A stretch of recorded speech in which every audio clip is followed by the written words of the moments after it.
എമ്പുരാൻ എമ്പുരാൻ എമ്പുരാൻ എങ്കപ്പാത്താലി എമ്പുരാൻ. ചായ കുടിക്കാൻ പോയ അവിടെ എമ്പുരാൻ, ഊണ് കഴിക്കാൻ പോയ അവിടെ എമ്പുരാൻ, പഠിക്കാൻ പോയ അവിടെ എമ്പുരാൻ, റെയിൽവേ സ്റ്റേഷനിൽ എമ്പുരാൻ, ബസ് സ്റ്റാൻഡിൽ എമ്പുരാൻ, മെട്രോയിൽ എമ്പുരാൻ, എല്ലായിടത്തും.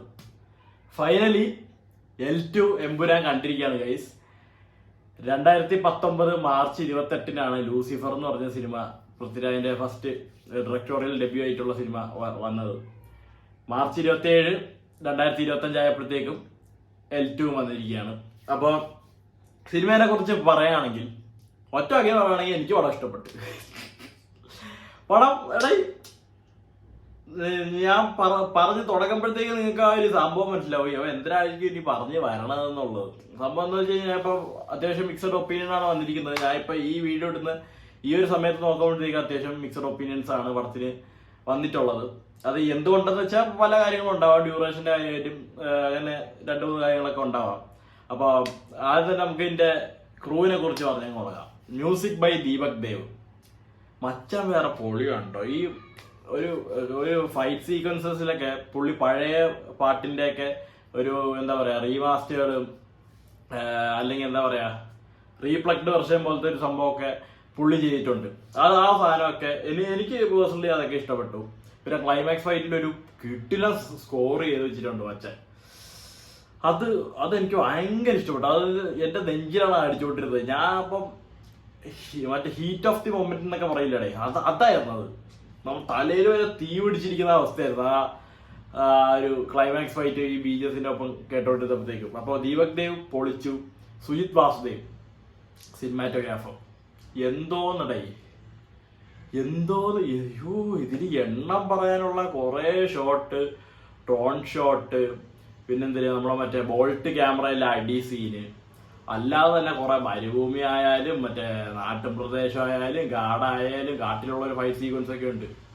ഇപ്പൊ ഫൈറ്റ് സീക്വൻസ് ഒക്കെ എടുത്ത് വെച്ചിരിക്കുന്ന ആ ഒരു ലെവല് അത് ഗംഭീരമായി തന്നെ അത് പറയണം. നല്ല രീതിയിൽ അവരത് ക്രാഫ്റ്റ് ചെയ്തിട്ടുണ്ടെന്ന് അത് ശരിക്കും അത് എടുത്തു പറയണം. കാരണം പ്രൊഡക്ഷൻ ക്വാളിറ്റി, നമ്മൾ ലൂസിഫർ എന്ന് പറഞ്ഞ സിനിമ കാണുമ്പോഴത്തേക്കും നമുക്ക് കാണാൻ പറ്റില്ല ലിമിറ്റഡ് ബഡ്ജറ്റിൽ ഒരു കിടില മൂവി എന്ന് നമുക്ക് തോന്നും. ഒരു ഡാർക്ക് ടോൺ ഒക്കെ പിടിച്ച് ലൈറ്റിങ് കളറിങ്ങിന്റെ ആ ഒരു ബേസിലല്ല ഞാൻ കാര്യം പറയുന്നത്. ബട്ട് നമുക്ക് അത് കാണാൻ തോന്നും ഇത് ഇത്ര ഒരു ബഡ്ജറ്റിൽ എടുത്ത ഒരു പടം, അതിങ്ങനെ കൊള്ളാം. ഇങ്ങോട്ടേക്ക് വന്നപ്പോഴത്തേക്കും നമുക്ക് കാണാം മറ്റേ ഫൈറ്റർ ജെറ്റ്, മറ്റേ പാറ്റൻ ടാങ്ക് ഉള്ള ബോംബ്, വല്ലാത്തത് മറിച്ചത്, തോക്ക്, ഉണ്ട, വെടി, ദേവാരം എല്ലാം അടിച്ച് തൂഫാനാക്കാനുള്ള സാധനങ്ങളാണ് ഈ പടത്തിൽ മൊത്തം. അതും ഇവരുടെ കുറെ എന്താ പറയാ ഇറാഖായാലും സെനഗലായാലും ലണ്ടൻ ആയാലും അങ്ങനെ കുറെ ലൊക്കേഷൻസ് കാണിക്കുന്നുണ്ടല്ലോ. എല്ലായിടത്തും കുറെ നല്ല റിച്ച് ഫ്രെയിം എടുത്തു വെച്ചിട്ടുണ്ട്. അത് പറയാതിരിക്കാൻ വയ്യ. സുജിത് വാസുദേവ് മച്ചാൻ പൊളിച്ചു. നെക്സ്റ്റ് തിങ് ഇസ് മുരളി ഗോപിന്റെ സ്ക്രിപ്റ്റ് എന്ന് പറയുമ്പോൾ അവിടെ ലൂസിഫർ കണ്ട ആ ഒരു സംഭവങ്ങള് ഇതിലില്ലെന്ന് നമുക്ക് വേണമെങ്കിൽ പറയാം. കാരണം എന്ന് വെച്ചാൽ അതിലത്ര മുൾമുനയുള്ള ഡയലോഗ്സും പിന്നെ എന്താ പറയാ ആ ഒരു സ്റ്റോറി ടെല്ലിംഗ് ഒക്കെ എന്താ പറയാ ഭയങ്കര ഒരു ഗത്തായിട്ടാണ് പൊക്കൊണ്ടിരിക്കണേ. ഇതിൽ അവർ ട്രെയിലറിൽ മൊത്തം റിവീൽ ചെയ്തുകൊണ്ടാണോ എന്നറിയില്ല, നമുക്കറിയാം എന്താ സംഭവിക്കണമെന്ന്. ഇത് എപ്പോൾ വരുമെന്ന് മാത്രമൊന്നും അറിഞ്ഞാൽ മതി. എല്ലാം എവിടെയൊക്കെ എന്തൊക്കെ സംഭവിക്കും, ആരൊക്കെ എന്തൊക്കെ പറ്റും, എന്തൊക്കെ അവിടെ നടക്കും, ഇവിടെയൊക്കെ നടക്കും, ഇതൊക്കെ നമ്മൾ ട്രെയിലർ അത്രത്തോളം ആ 4 മിനിറ്റിന്റെ ട്രെയിലറിൽ അത്രത്തോളം ഡീറ്റെയിൽ ആയിട്ട് അവർ കാണിച്ചതുകൊണ്ട് നമുക്ക് സംഭവം ഒരു സംഭവം കാണാൻ മനസ്സിലാവും. ഇവിടെ അതാണ് നടക്കാൻ പോകുന്നത്, ഇവിടെ ഇങ്ങനെയാണ് സംഭവിക്കാൻ പോകുന്നത്, അങ്ങനത്തെ സംഭവങ്ങളൊക്കെ ഉണ്ട്. പക്ഷെ തുടക്കത്തില് ആ ഒരു സംഭവം ഉണ്ടല്ലോ, തുടക്കത്തില് ഇല്ല ഞാനൊന്നും പറയുന്നില്ല, തുടക്കത്തിൽ വരുന്ന ഒരു സംഭവം ഉണ്ട്. എന്ന് വെച്ചാൽ തുടക്കത്തിൽ 1/2 മണിക്കൂർ ഹിന്ദി ഭാഷയൊക്കെയാണ് വരുന്നതുകൊണ്ട് അപ്പോ ആ ഒരു സംഭവമൊക്കെ അവിടെ നമുക്ക് മലയാളം സബ് ടൈറ്റിൽസ് തന്നിട്ടില്ലാത്ത പക്ഷം നോക്കുവാണെങ്കിൽ അതൊരു ഹിന്ദി പടമാണ്. അല്ലാത്തവന് ആ സംഭവമൊന്നും ഇല്ലാതെ കൊണ്ട് കാണിച്ചു കൊടുത്തു അവന് ഹിന്ദി പടം അല്ലേടാ എന്ന് പറഞ്ഞേ കണ്ടോണ്ടിരിക്കുള്ളൂ. ആ ഒരു സംഭവമൊക്കെ വാസ് നൈസ്. അത് പറയാതിരിക്കാൻ വയ്യ, വാസ് നൈസ്. പിന്നെ എന്താ പറയാ രാജേട്ടൻ ഡയറക്ഷൻ കൊള്ളാം. എന്നാൽ ഡയറക്ഷൻ വൈസ് ആയിട്ട് പ്രത്യേകിച്ച് പ്രശ്നം തോന്നിയില്ല. പക്ഷെ ഇതില് ആ ഒരു ഡയറക്ടറിനെ അല്ല ഞാൻ കണ്ടത്. മറ്റതില് നമുക്ക് പടം ഇറങ്ങിയതിനു ശേഷം പുള്ളി മറ്റേ ലാലേട്ടനെ കൊണ്ട് ചവിട്ടിക്കുന്ന സാധനവും അതൊക്കെ ഉണ്ടല്ലോ. ആ സംഭവങ്ങളൊക്കെ നമ്മൾ ബിഹൈൻഡ് ദ സീൻസ് ഓരോ വീഡിയോസ് ഒക്കെ കാണുമ്പോഴാണ് പുള്ളി ഒരു ഡയറക്ടർ ആയതല്ലേ. പിന്നെ പുള്ളിന്റെ എക്സ്പ്ലനേഷൻ, ആ ഒരു എക്സ്പ്ലനേറ്ററിയിലൊക്കെ നമുക്ക് വല്ലാണ്ട് ഒരു ഇത് തോന്നും. പുള്ളി എന്ത് കിടില മനുഷ്യനെ എന്ത് രസമായിട്ടാണ് ഒരാൾ എഴുതിയൊരു കഥേനെ പുള്ളി ചിത്രത്തിലോട്ട് കൊണ്ടുവരുന്നതെന്നുള്ളത് നമുക്ക് തോന്നും. അപ്പം ഈ പടത്തില് പുള്ളി പൃഥ്വിരാജ് എന്ന് പറഞ്ഞ ഒരു ആക്ടറിനോടാണ് എനിക്ക് കുറച്ചും കൂടി ഒരു ഇഷ്ടം തോന്നിയത്. മറ്റതില് പുള്ളി വന്നിട്ട് ചോദ്യവും മറിച്ചതൊന്നുമില്ല, വെടിവെച്ച് ഇടല് അധികം ഡയലോഗല്ല, എന്തൊരു ബൈജാൻ ഒറ്റ വെടി മതി എന്നൊക്കെ പറഞ്ഞ ഒരു പുള്ളി അത്രേ ഉള്ളൂ. ഇതില് പക്ഷെ ക്ലൈമാക്സ് ഫൈറ്റില് മച്ചാൻ വേറെ ലെവലായിരുന്നു, ഒരു രക്ഷ ഉണ്ടായിരുന്നില്ല മച്ചാൻ. എനിക്ക് എന്തെന്നറിയില്ല, ഇവര് ആ രണ്ടുപേരും പണ്ട് മറ്റേ വിജയിന്റെയും ലാലേട്ടന്റെ ജില്ലയിലെ ഫൈറ്റ് കണ്ടതിന്റെ ഒരു 10 ഇരട്ടി ഒരു സംഭവത്തിലാണ് ഞാൻ ഇതിന്റെ ക്ലൈമാക്സ് ഫൈറ്റിൽ ഇരുന്നത്. സത്യസന്ധമായിട്ട് ഞാൻ തുറന്നു പറയുകയാണ്, ഇതിന്റെ ക്ലൈമാക്സ് ഫൈറ്റ് കീട്ടിലായിരുന്നു. പിന്നെ സെക്കൻഡ് ഹാഫിൽ ഒരു ഫൈറ്റ് വരുന്നുണ്ട്. സെക്കൻഡ് ഹാഫ് തുടക്കത്തിൽ മറ്റേ കാട്ടിലുള്ളൊരു ഫൈറ്റ്, അത് peak moment, that was peak moment. അത് എന്താ പറയാ, നമ്മള് ഫസ്റ്റ് ഹാഫിലൊന്നും ഒന്നുമില്ലായിരുന്നു, സെക്കൻഡ് ഹാഫിൽ എല്ലാവരും കൂടെ ഒന്ന് ഉണർന്ന് എണീച്ചെന്ന് ചാടി വന്ന സാധനമില്ലാതെ അതായിരുന്നത്, അതുകൂടെയായിരുന്നു. അപ്പൊ ഇനി നമുക്ക് കാസ്റ്റിനെ കുറിച്ചൊന്ന് വിവരിച്ചു തരാം. ലാലേട്ടൻ ഓഫ്കോഴ്സ് കംപ്ലീറ്റ് ആക്ടർ മോഹൻലാൽ. എന്നത്തെ പോലെ അണ്ണൻ വന്ന അണ്ണൻ തൂക്കിയടിക്കും. ഇങ്ങനത്തെ പടങ്ങളൊക്കെ പൃഥ്വിരാജിനെ കൊണ്ട് പൃഥ്വിരാജൊക്കെ ഇങ്ങനെ ചെയ്യിപ്പിക്കുന്നത് കൊണ്ട് ലാലേട്ടൻ വേറെ ഗത്തായിട്ട് അതങ്ങ് ചെയ്യും. ടോവിനോ തോമസ് ആദ്യത്തെ പടത്തില് പുള്ളിക്ക് കുറച്ച് സ്ക്രീൻ ടൈം ഉണ്ടായിരുന്നുള്ളൂ, ഇതിൽ ത്രൂ ഔട്ട് ദ മൂവി ഉണ്ട്, പുള്ളി കൊള്ളാം. സായിദ് മസൂദ്, പൃഥ്വിരാജ് സുകുമാരൻ കേട്ടില്ല. പിന്നെ ആരാ, സായികുമാർ ചേട്ടന് കുറച്ച് റോളേ ഉള്ളൂ, നന്ദു ചേട്ടന് കുറച്ച് റോളേ ഉള്ളൂ, ബൈജു ചേട്ടന്റെ കുറച്ച് സാധനങ്ങളൊക്കെ ഉണ്ട്, ബൈജു ചേട്ടനൊക്കെ സംസാരം സംഭവങ്ങളൊക്കെ ഉണ്ട്, അതൊക്കെ ഭയങ്കര അടിപൊളിയായിട്ടുണ്ട്. ഇന്ദ്രജിത്താണെങ്കിലും പുള്ളിയും അത്യാവശ്യം പടത്തിലുണ്ട്, പുള്ളിയും അത്യാവശ്യം ഡീസെന്റ് ആയിട്ട് ചെയ്ത് പോയിട്ടുണ്ട്. മഞ്ജു വാര്യർ പെർഫോമൻസ് കേട്ടില്ല, അത് പറയാതിരിക്കാൻ വേണ്ടി, അത് അടിപൊളിയായിരുന്നു, അത് എടുത്ത് പറയണം. പിന്നീട് പറയുമ്പോഴത്തേക്കും എനിക്ക് പേഴ്സണലി തോന്നിയ കാര്യം എന്ന് പറയുകയാണെങ്കിൽ ഇതൊരു ഓവർ എക്സ്പെക്ടേഷൻ, അല്ലെങ്കിൽ മനസ്സിൽ ഇന്ന ഒരു കഥ നമ്മൾ മെനഞ്ഞു വെക്കുന്നു, അങ്ങനത്തെ ഒരു പ്രശ്നമൊക്കെ വരുമ്പോഴാണ് ഈ ഒരു എന്താ പറയാ ഒരു നിരാശ സംഭവിക്കുന്നത് സിനിമ കണ്ടു കഴിയുമ്പോഴത്തേക്കും. നിങ്ങളൊരു അഫ്കോഴ്സ് നമുക്ക് എന്തായാലും ഒബ്വിയസ്ലി നമ്മളത് എന്തായാലും കമ്പയർ ചെയ്ത് പോകും, കാരണം ലൂസിഫറിന്റെ സെക്കൻഡ് പാർട്ടാണ് എമ്പുരാൻ, അപ്പൊ ലൂസിഫർ വെച്ച് എല്ലാവരും കമ്പയർ ചെയ്യും, ശരിയാണ്. എങ്കിൽ പോലും ഞാൻ എൻ്റെ ഒരു പെർസ്പെക്റ്റീവ് പറയാമല്ലോ, ലൂസിഫർ എന്നുള്ള സിനിമേനെ എടുത്തെങ്കിൽ മടക്കി വേറെ ഒരു സൈഡിൽ മാറ്റി വെച്ചിട്ടാണ് ഞാൻ എമ്പുരാൻ കാണാതിരുന്നത്. കാരണം ആ ട്രെയിലർ കണ്ടപ്പോഴേ എനിക്ക് അറിയാമായിരുന്നു ഇതെന്താന്ന് വെച്ച് കഴിഞ്ഞാൽ നമുക്ക് എന്താ പറയുക, ഒരു ഹിഡൻ എലമെന്റ്സോ കാര്യങ്ങളോ അങ്ങനത്തെ സംഭവങ്ങളൊന്നുമില്ല, എല്ലാവരും നേരിട്ട് തരും, ആ ഒരു ഇതൊക്കെ ഉണ്ട്. പിന്നെ ഫൈറ്റ് സീക്വൻസും അവര് ടെക്നിക്കലി എന്താ നല്ല രീതിയിൽ ചെയ്തിട്ടുണ്ട്. ഇതൊക്കെ ആയിരുന്നു ഞാൻ ഉറ്റുനോക്കിക്കൊണ്ടിരുന്നത്. പിന്നീട് ഞാൻ ഏറ്റവും കൂടുതൽ ഉറ്റുനോക്കിക്കൊണ്ടിരുന്നത് സ്റ്റീഫൻ നെടുമ്പള്ളി എങ്ങനെ അബ്രഹാം ഖുറേഷിയായി. അതിപ്പോഴും ഒരു ചോദ്യചിഹ്നത്തിൽ കിടക്കുകയാണ്. അതിന് ഇപ്പോഴും ഒരു പ്രോപ്പറായിട്ടൊരു സംഭവം കൊടുത്തിട്ടുണ്ട്.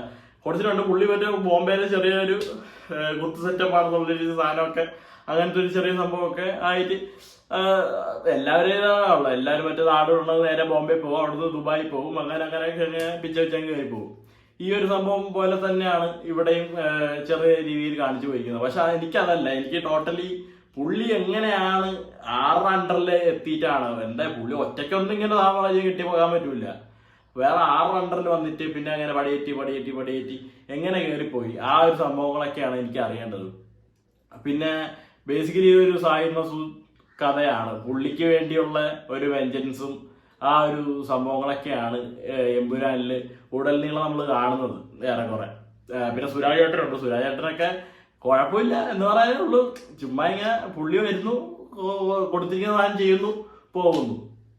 പിന്നെ കുറേമാര് കൊണാന്ന് എൻ്റെ അടുത്ത് ചോദിച്ചു വന്നൊരു കാര്യമുണ്ട്, ഈ മറ്റേ ഡ്രാഗൺ ആരാണെന്ന്. ഇവിടെ ഞാൻ തുടക്കം തൊട്ടേ അതിനങ്ങനെ മതിച്ചിട്ടില്ല, അത് ഏതാണെങ്കിലും ആവട്ടെ എന്നുള്ള ഒരു മൈൻഡിലാണ് ഞാൻ ഇരിക്കുന്നത്. കുറെ പേര് പറഞ്ഞ് മറ്റേ അമീർ ഖാനാണെന്ന് പറയണവന്മാര്, ഫഹദ് ഫാസിലാണെന്ന് പറയണവന്മാര്, ബേസിലാന്ന് പറഞ്ഞ് ഊക്കണവന്മാര്, ഇങ്ങനെ കുറേവന്മാരുണ്ട്. അപ്പം എനിക്ക് ഞാനത് തുടക്കം തൊട്ടേ ഞാൻ അതിനെ ഒട്ടും മൈൻഡ് ചെയ്യില്ല, ഏതവനെങ്കിലും ആവട്ടെ എന്ന് വിചാരിച്ച്. പടത്തിൽ വന്നു, ഏതവനും ആയിരുന്നു. അതും നമ്മൾ വിചാരിക്കാത്ത ആളായതുകൊണ്ട് എല്ലാം കൂടി അവിടെ കിടന്ന് തെറിവിളി. അതെന്തൊരു പരിപാടിയാണേ. നമ്മൾ വിചാരിക്കണ ആൾ വന്നു കഴിഞ്ഞാൽ പിന്നെ എന്താണ് സിനിമ കാണാൻ ഒരു രസമുള്ളത്. അപ്പോൾ അതാണ് എമ്പുരാൻ. ഇനി അടുത്ത L3 ഉണ്ട്. L3യിലേക്കുള്ള ഒരു എന്താ പറയുക, ഒരു ക്ലിഫ് ഹാങ്ങർ ഒരു ക്ലിഫ് ഹാങ്ങർ കൊടുത്തിരിക്കുന്നത് ഈ ഒരു ഡ്രാഗണിന്റെ സംഭവങ്ങളൊക്കെ ഇങ്ങനെ വെച്ചിട്ട് തന്നെയാണ്. പക്ഷേ സംഭവം എന്താണെന്ന് വെച്ച് കഴിഞ്ഞാൽ അത് ഒരു പഞ്ചില്ലാത്ത, ഒരു പഞ്ച് കാവാലിയാണ്. ഈ പഞ്ച് ആ ഒരു സംഭവം ഇല്ലാത്ത പോലെ പോയി ആ ഒരു സംഭവം വന്നപ്പോഴത്തേക്കും.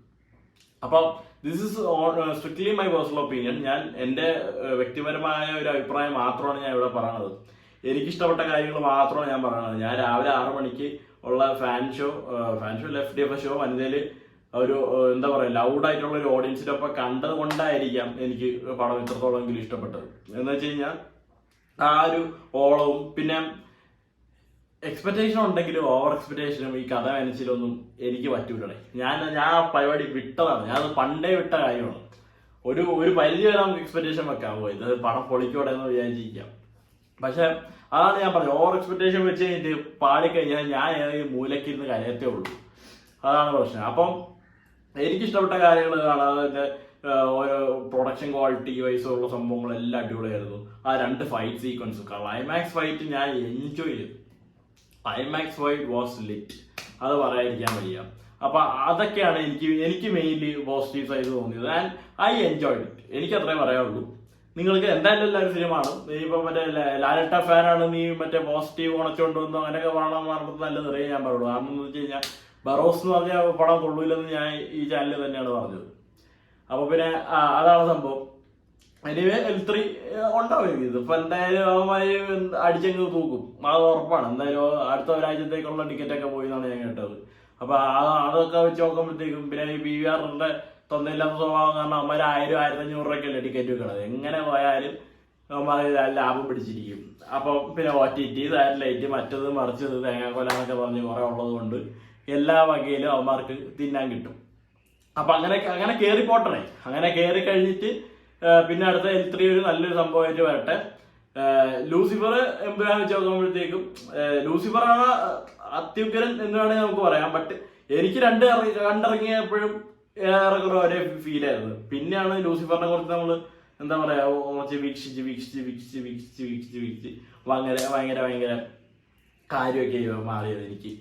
അപ്പം ആണ് നമ്മൾ പടം കണ്ടിറങ്ങുമ്പോഴത്തേക്കും ആ ഒരു അബ്രാം ഖുറൈഷി എന്നൊക്കെ പറഞ്ഞു ഇങ്ങനെയൊക്കെ ആകുമ്പോഴത്തേക്കുള്ള ആ വായ്പളം എന്നുള്ള അങ്ങനെയില്ല, അതല്ല ഇവിടെ ഉള്ളത്.